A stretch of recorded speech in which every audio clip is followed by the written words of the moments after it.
Bayangkan sebuah keluarga yang begitu hangat, saling mendukung, dan penuh kasih, di mana setiap anggota tidak hanya saling mengasihi, tetapi juga bekerja sama demi tujuan yang mulia.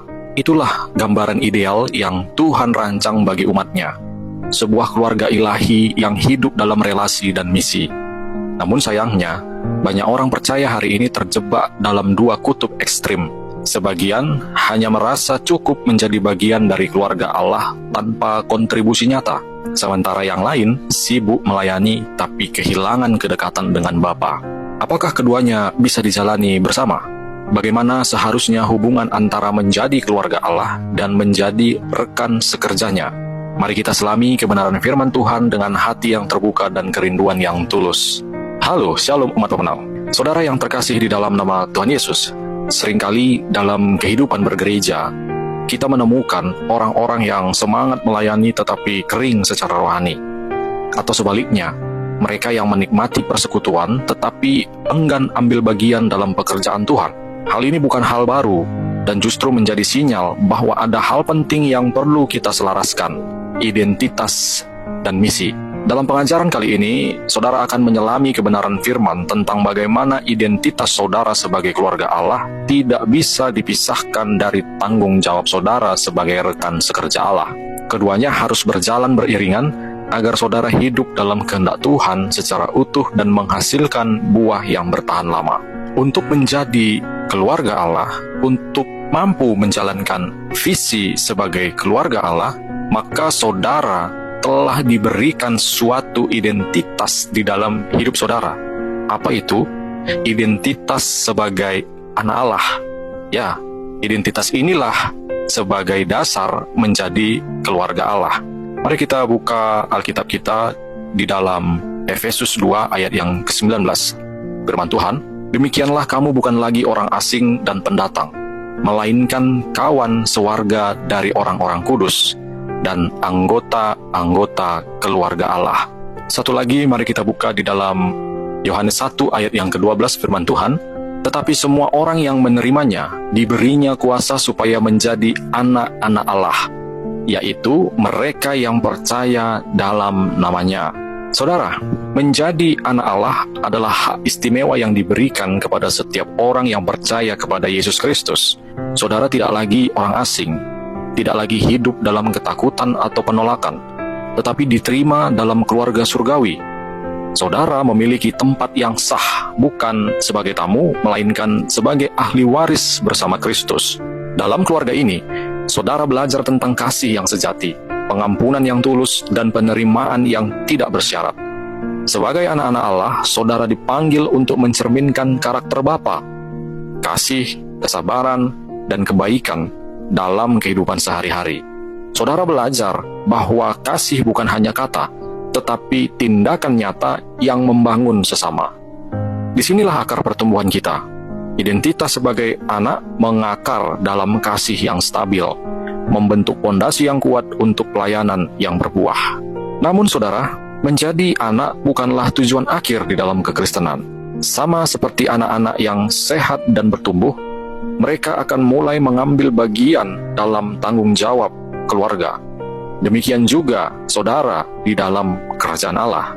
Setelah saudara memahami identitas baru saudara di dalam keluarga Allah adalah sebagai anak-anak Allah, maka saudara akan diberikan satu tugas tanggung jawab, yaitu menjadi mitranya Allah, yaitu panggilan menjadi rekan sekerja Allah. Mari kita buka 1 Korintus 3 ayat 9. Karena kami adalah kawan sekerja Allah. Kamu adalah ladang Allah, bangunan Allah. Ketika kita bertumbuh dalam Kristus, kita tidak hanya dipelihara, tetapi juga dipersiapkan untuk diutus. Allah memanggil kita bukan hanya untuk diselamatkan, tetapi juga untuk menjadi mitranya dalam menyatakan kerajaannya di bumi. Ini bukan sekedar tugas, tetapi kehormatan luar biasa. Karena Tuhan, Sang Pencipta alam semesta, mengajak saudara dan saya bekerja bersama-sama dengannya. Sebagai rekan sekerja Allah, saudara dan saya memiliki bagian dalam pekerjaannya yang kudus, yaitu memberitakan Injil, mengasihi sesama, memuridkan bangsa-bangsa, dan membawa terang di tengah kegelapan dunia. Pelayanan bukan semata rutinitas organisasi gereja, tetapi respon atas kasih yang telah kita terima. Semakin saudara mengenal hati Allah, semakin saudara rindu menjadi saluran kasih dan kuasa-Nya. Namun pekerjaan ini tidak bisa dilakukan tanpa relasi yang hidup. Hubungan dengan Tuhan harus menjadi bahan bakar dalam pelayanan saudara. Mari kita lihat bagaimana prinsip ini hidup dalam teladan Kristus. Dalam Markus 3 ayat 14, firman Tuhan berkata, Ia menetapkan 12 orang untuk menyertai Dia dan untuk diutusnya memberitakan Injil. Yesus memanggil murid-muridnya untuk terlebih dahulu menyertainya sebelum mengutus mereka. Hal ini menunjukkan bahwa keberhasilan pelayanan bukan ditentukan oleh banyaknya aktivitas-aktivitas gerejawi yang saudara ikuti, melainkan oleh kedalaman hubungan saudara dengan Dia. Relasi dengan Bapa menjadi sumber dari segala sesuatu yang kita kerjakan. Tugas yang dilakukan tanpa relasi dengan Bapa hanya akan menghasilkan kelelahan fisik, kekosongan jiwa, bahkan kekecewaan. Tetapi ketika saudara tinggal di dalam hadirat Tuhan, saudara tidak hanya tahu apa yang harus dilakukan, tetapi juga bagaimana melakukannya dengan kasih dan kuasa. Kedekatan dengan Tuhan membentuk kepekaan di dalam diri saudara terhadap suaranya. Dari tempat sunyi bersama Bapa, kita memperoleh hikmat, keberanian, dan ketekunan untuk melayani sesuai dengan kehendak-Nya. Relasi pribadi dengan Tuhan memperkuat ikatan dalam komunitas. Dari relasi pribadi, lahirlah relasi yang kuat dengan sesama anggota tubuh Kristus. Anggota tubuh Kristus adalah keluarga yang bekerja bersama. Efesus 4 ayat 16, firman Tuhan. Daripadanyalah seluruh tubuh yang rapi tersusun dan diikat menjadi satu oleh pelayanan semua baginya, sesuai dengan kadar pekerjaan tiap-tiap anggota, menerima pertumbuhannya dan membangun dirinya dalam kasih. Gereja adalah keluarga besar Allah yang terdiri dari banyak anggota dengan peran yang berbeda, namun saling melengkapi. Tidak ada bagian yang lebih penting dari yang lain. Tidak boleh ada satu orang yang merasa lebih penting daripada yang lainnya. Setiap anggota tubuh Kristus memiliki peran strategis dalam membangun tubuh secara keseluruhan. Saat kasih menjadi pondasi, pelayanan menjadi kerjasama, bukan persaingan. Dalam keluarga Allah, saudara belajar saling mempercayai, memikul beban bersama, dan mendorong satu sama lain untuk tetap setia dalam panggilan masing-masing. Kesatuan tubuh Kristus bukan sekedar kebersamaan fisik, tetapi adanya keselarasan hati dalam visi dan misi Allah. Ketika gereja bekerja sebagai satu keluarga yang dipimpin oleh kasih Kristus, dunia akan melihat kemuliaannya nyata. Sekarang, mari kita selami bagaimana kedua panggilan ini, menjadi keluarga dan menjadi mitra Allah, tidak bisa dipisahkan. Mereka saling memperkuat dan saling meneguhkan. Kedekatan sebagai anak menghasilkan kepekaan sebagai hamba. Identitas sebagai keluarga memberi kekuatan untuk bekerja sebagai mitra. Keduanya tidak bisa dipisahkan. Seorang anak yang dewasa akan dengan sukacita terlibat dalam pekerjaan bapaknya. Demikian pula pelayanan yang sejati muncul dari hati yang mengenal dan mengasihi Tuhan. Gereja yang hanya menjadi keluarga tanpa bekerja akan menjadi pasif dan eksklusif. Sebaliknya, gereja yang hanya bekerja tanpa relasi akan menjadi kering dan tidak relevan. Visi Allah adalah membangun keluarga yang bekerja bersamanya, bukan karena terpaksa tetapi karena kasih. Lalu bagaimana kita sebagai gereja lokal bisa mewujudkan realitas ini? Apa langkah-langkah praktis yang bisa kita lakukan? Saya mencoba merangkum beberapa langkah-langkah strategis dan konkret untuk mewujudkan visi ini, mewujudkan relasi, menjadi keluarga Allah, dan menjadi rekan sekerja Allah. Yang pertama, dalam membangun identitas keluarga Allah, maka gereja seharusnya dapat membentuk kelompok kecil atau keluarga sel.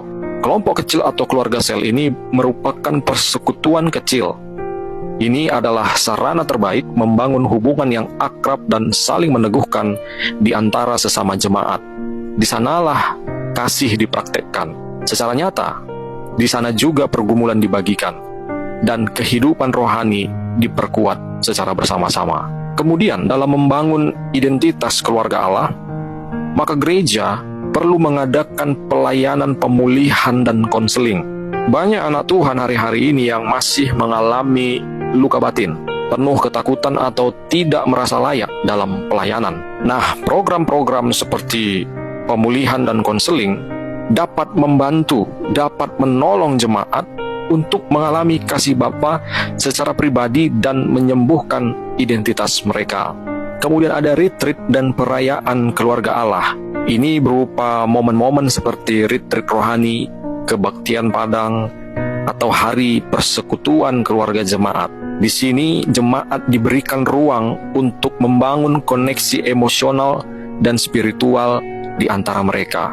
Namun perlu diperhatikan, gereja harus mempersiapkan sebuah materi yang memang benar-benar akan dibagikan dan diajarkan kepada jemaat. Karena banyak saya perhatikan, ketika gereja mengadakan retreat dan perayaan sejenis, jemaat lebih fokus kepada menikmati suasana daripada retreat ataupun perayaan-perayaan tersebut. Kemudian yang kedua, bagaimana langkah apa yang harus dilakukan untuk memperlengkapi jemaat menjadi rekan sekerja Allah? Saya memberikan satu penekanan bahwasanya gereja perlu mengadakan sebuah sekolah pelayanan dan pemuritan. Gereja sebagai organisasi tentunya tidak lepas dari proses kaderisasi. Artinya di dalam sekolah pelayanan dan pemuritan ini, gereja sedang mempersiapkan calon-calon pemimpin, calon-calon pelayan Tuhan yang nantinya memang akan berkomitmen dengan sepenuh hati, dengan segenap hati dalam melakukan misi sebagai rekan sekerja Allah. Gereja perlu menyiapkan pelatihan berjenjang untuk mendidik jemaat menjadi pelayan yang paham dasar iman, yang memahami karakter Kristus dan tangguh secara rohani. Kemudian untuk memperlengkapi menjadi rekan sekerja Allah, maka gereja dapat melakukan pelayanan eksternal. Gereja perlu keluar dari gedungnya, hadir di tengah-tengah masyarakat melalui penginjilan, melalui aksi sosial, pelayanan anak muda, dan lain sebagainya. Disinilah iman bertemu dengan realita dunia. Kemudian ada mentoring dan coaching pelayanan. Setiap pelayan baru, setiap anggota daripada gereja yang hendak atau akan atau baru mau masuk di dalam dunia pelayanan, maka perlu pendampingan. Ada mentoring yang dilakukan, tujuannya untuk memastikan pertumbuhan yang sehat dan pelayanan yang efektif. Kemudian yang ketiga, gereja perlu membuat suatu program integrasi relasi dan misi dalam budaya gereja. Visi kolektif yang dihidupi bersama. Visi gereja harus tertanam dalam seluruh kegiatan dan aktivitas gereja. Bukan hanya di mimbar, dari ibadah raya, kelompok kecil, sampai pelayanan sosial, semua harus menegaskan bahwasanya kita ini adalah keluarga yang diutus. Kemudian dalam proses integrasi ini antara relasi dan misi, perlu ada kepemimpinan yang berdasarkan teladan Kristus. Pemimpin di dalam gereja bukanlah seorang bos, tetapi pemimpin adalah seorang teladan. Pemimpin rohani yang tinggal di dalam kasih Bapa akan menularkan budaya relasi dan pelayanan yang sehat. Yang terakhir, dalam mengintegrasikan relasi dan misi dalam budaya gereja, perlu ada evaluasi yang berbasis pertumbuhan dan kedewasaan. Keberhasilan pelayanan tidak hanya diukur dari jumlah kegiatan, tetapi juga dari perubahan hidup, kesetiaan, dan kedalaman relasi antara jemaat dengan Tuhan. Jika kita berjalan dalam keseimbangan antara relasi dan misi, antara kasih dan tugas, maka gereja saudara akan menjadi rumah yang penuh damai dan medan pertempuran yang penuh kuasa.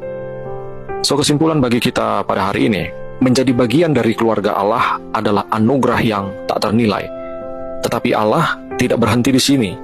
Dia memanggil saudara dan saya untuk tumbuh dewasa dan terlibat dalam pekerjaannya yang agung. Identitas sebagai anak harus melahirkan tanggung jawab sebagai mitra rekan sekerja Allah. Ketika gereja hidup dalam dua dimensi ini, relasi dan misi, saudara dan saya tidak hanya membangun komunitas yang sehat, tetapi juga membawa suatu transformasi bagi dunia di sekitar kita.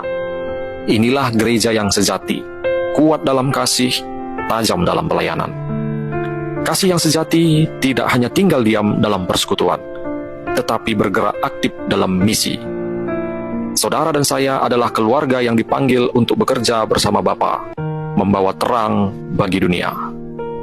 Tuhan mengasihi saudara, seluruh jemaat Tuhan dimanapun saudara berada. God bless you.